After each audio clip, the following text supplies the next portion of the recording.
वज़ीर आला चंद्रशेखर राव 14 अप्रैल को दस्तूर हिंद के मेमार डॉक्टर BR अम्बेडकर के 125 फीट ऊंचे मुजस्समे की नकाब कुशाई अंजाम देंगे। अम्बेडकर की जयंती बड़े पैमाने पर रियासती हुकूमत की जानिब से मुनक्किद करने के लिए इंतजाम किए जा रहे हैं। इस सिलसिले में वज़ीर आला चंद्रशेखर राव ने रियासती वज़रा और पुलिस के आला अहदेदारों के साथ एक जायज़ा इजलास मुनक्किद किया। इस आलासती जायज़ा इजलास में तैयारियों का जायज़ा लिया गया। बीजेपी के रियासती सरबराह बंडी संजय को गिरफ्तार कर लिया गया। कल निसफ शब को बंडी संजय को करीमनगर पुलिस ने गिरफ्तार कर लिया और उनको यादाद्री भुनगिर जिले के बोमाला रामारम पुलिस स्टेशन मुंतकिल कर दिया गया। अपनी गिरफ्तारी से पहले बंडी संजय को सिद्दीपेट जिले में मीडिया से बात करने के मंसूबे को मनसूख करने पर मजबूर होना पड़ा, क्योंकि वरंगल में 10वीं जमात के पर्चे के लीक होने के मामले में उनकी मुबैना रोल पर BRS के कारकुनों और 10वीं जमात के तलबा के वालिदैन की बड़ी तादाद ने एहतजाज किया। बंडी संजय सिद्दीपेट ज़िले के रंगनाथ पल्ली के करीब शोधा की यादगार पर तौक़ुफ़ करना चाहते थे, जिसका ऐलान बीजेपी सिद्दीपेट के सदर D श्रीकांत रेड्डी ने किया था, ताहम वो ऐसा नहीं कर सके। करीमनगर में उनकी क़यामगाह पर पुलिस पहुंची और पुलिस ने उन्हें ज़बरदस्ती तौर पर गिरफ्तार कर लिया। उनकी गिरफ्तारी के साथ ही बीजेपी के कई कारकुनों ने मज़ाहमत की कोशिश भी की। हुजूम को देखते हुए बंडी संजय को पुलिस ने अपनी तहवील में काफ़ी जदोजहद के बाद ले लिया और वहां से लेकर रवाना हो गई।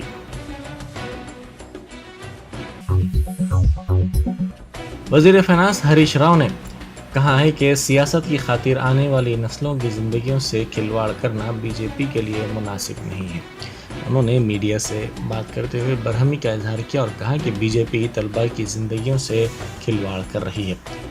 ज़ाफ़रानी जमात में अगर हिम्मत है तो वो रियासत की हुक्मरान जमात BRS के साथ सियासी लड़ाई लड़े, लेकिन बीजेपी इसके बजाय नामुनासिब तौर पर बच्चों की ज़िंदगियों से खेल रही है। उन्होंने बीजेपी के कायदीन पर तनकीद करते हुए पूछा कि क्या बच्चों की ज़िंदगियों को दाव पर लगाकर सियासत करना ज़रूरी है। उन्होंने वाज़ेह किया कि कोई भी हुकूमत आने वाली नस्लों के लिए काम करेगी। उन्होंने कहा कि सियासत की खातिर आने वाली नस्लों की ज़िंदगियों से खेलना मुनासिब नहीं है। అరెస్ట్ అయినటువంటి వాళ్ళని వెంటనే విడుదల చేయాలి అని వాళ్ళే ధర్నా చేస్తారు. దీన్ని బట్టి ఏమర్థమవుతుంది? అరెస్ట్ అయినోడు పక్కా బీజేపీ దొంగ, బీజేపీ నాయకుడు, బీజేపీ కార్యకర్త. అంటే మీరే ఒక పథకం ప్రకారంగా ఈ లీకేజీలకు పాల్పడుతూ దాన్ని సోషల్ మీడియాలో ప్రచారం చేస్తూ రాజకీయంగా వాడుకొని మా మీద బురద జల్లాలనే ప్రయత్నం చేస్తున్నారు. పసి పిల్లల్ని అడ్డం పెట్టుకొని మీరు రాజకీయం చేసే ప్రయత్నం చేస్తూ ఉన్నారు. इंडिया जस्टिस नामी तंजीम ने अपनी रिपोर्ट में कहा है कि तेलंगाना की पुलिस मुल्क में सरकर्दा मुकाम की हामिल है। बहैसियत मजमूई दर्जाबंदी में तेलंगाना को तीसरा मुकाम हासिल हुआ है। गुजरात 6वें मुकाम पर, AP 11वें मुकाम पर है।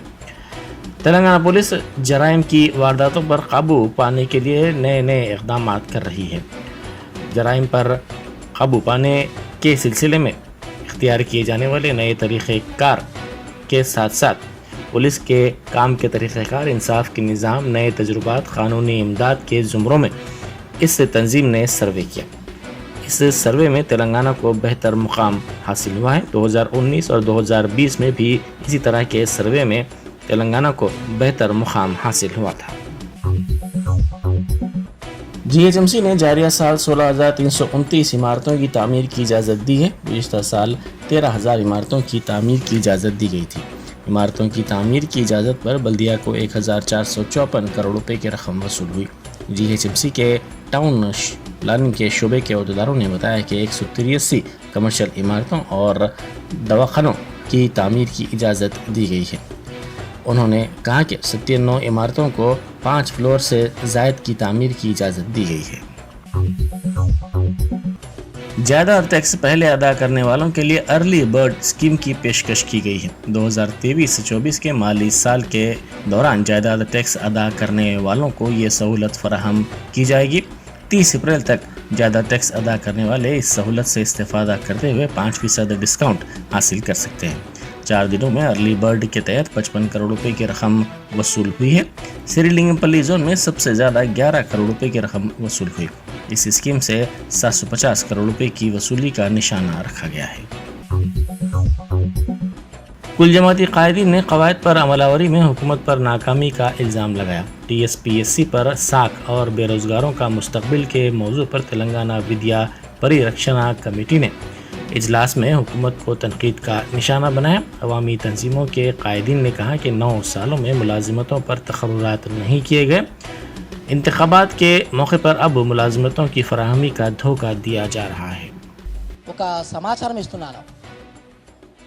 శ్రీలంకలో జరిగినట్లుగా రాజపక్సేని ఆయన అఫీషియల్ రెసిడెన్స్ నుండి తరిమి కొడితే ఎక్కడికో పోయిండు.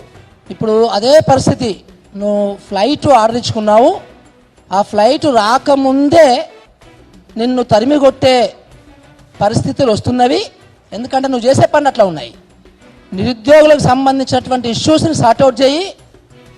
ఎవరైతే పేపర్ లీక్ చేశారో దొంగలు, మళ్ళీ అదే దొంగలకి నువ్వు మళ్ళీ పేపర్ సెట్ చేయమని ఇస్తున్నావు. वजीर सिविल सप्लाईज गंगुला कमलाकर ने कहा है कि तेलंगाना में अफरा तफरी फैलाना बीजेपी कायदीन का अहम मकसद है। उन्होंने करीमनगर में मीडिया से बात करते हुए दावा किया कि इन 9.5 बरसों में रियासत ने काफ़ी तरक्की की है और इस अरसे में 10वीं से PG, कांस्टेबल से डिप्टी कलेक्टर तक के कई इम्तहानात मौसर तरीके से मुनक्किद किए गए।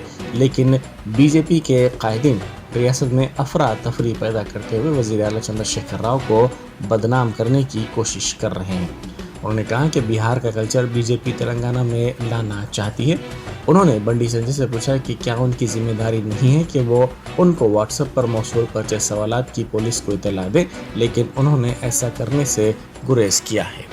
రేపు మొత్తం తెల్లమైతుంది.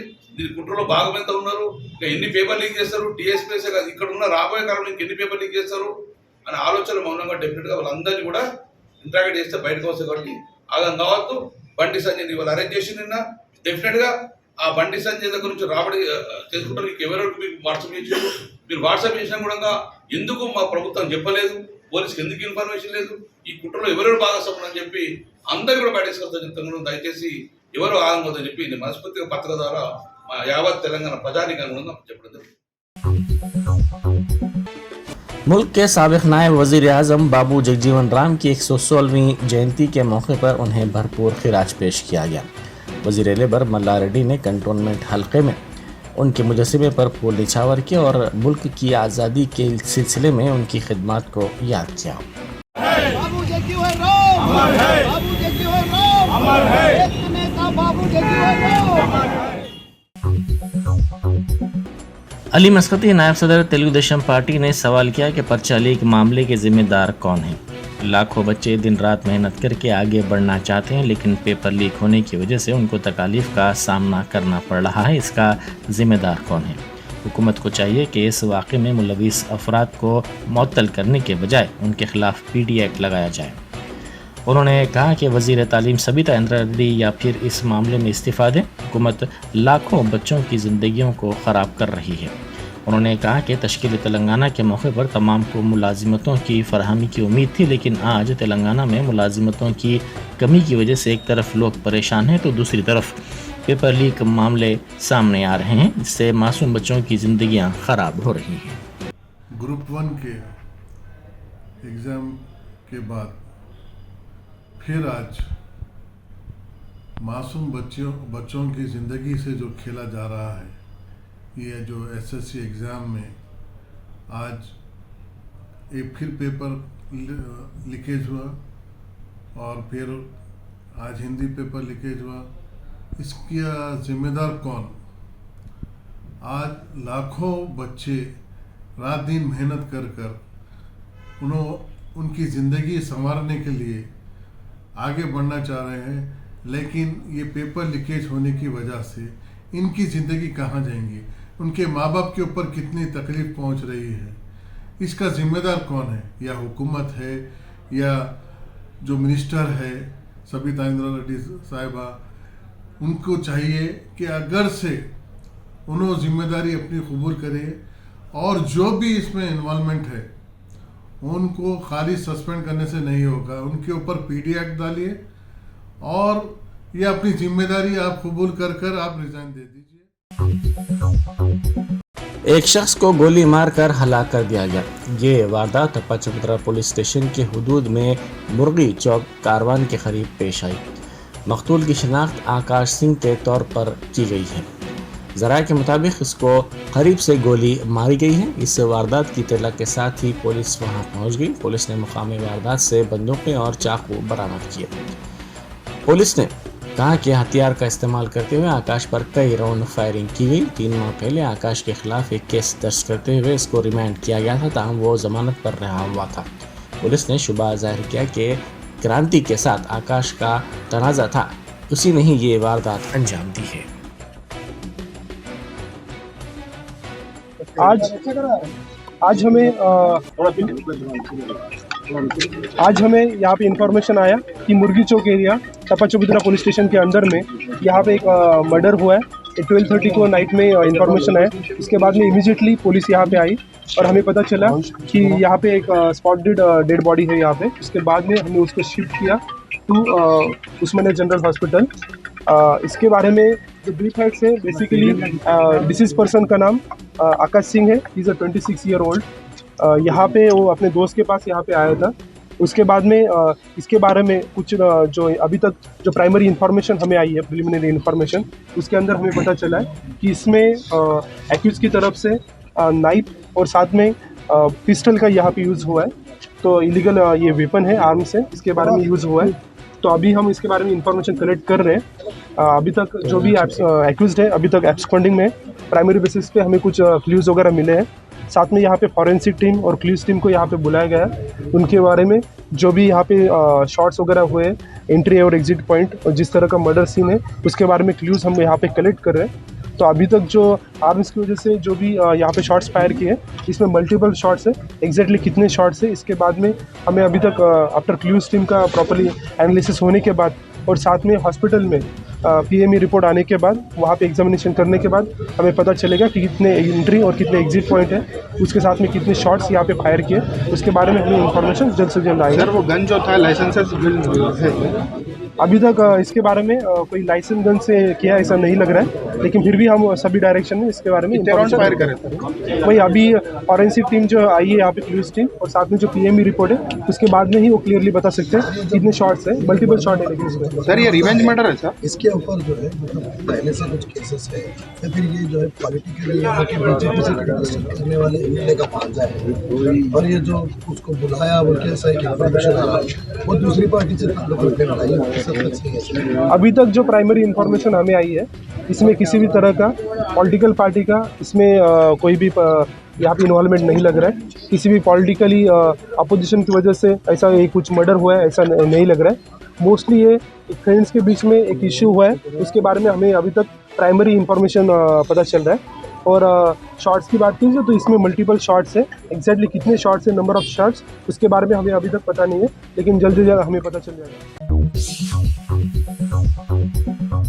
Germanton super speciality hospital, doctor Mir Jawad Zar Khan, senior experienced orthopaedic surgeon, bone fracture, joint replacement, hip replacement और स्पाइन सर्जरी कामयाबी से अंजाम दे रहे हैं। इसके अलावा neuro surgery, cardiology, gynaecology, dental, general medicine, dialysis और फिजियोथेरेपी जैसे शोबाजात में इंतहाई कामयाबी के साथ वाजबी फीस में इलाज किया जा रहा है। शेयरिंग और प्राइवेट रूम्स, अस्पताल में 24 घंटे MRI, CT scan, 2D digital x-ray, ultrasound, operation theatre, ICU और लैब की सहूलत दस्तयाब है। आपकी उम्मीदों के ऐन मुताबिक Germanten super speciality hospital, pillar number 150, Attapur, Hyderabad.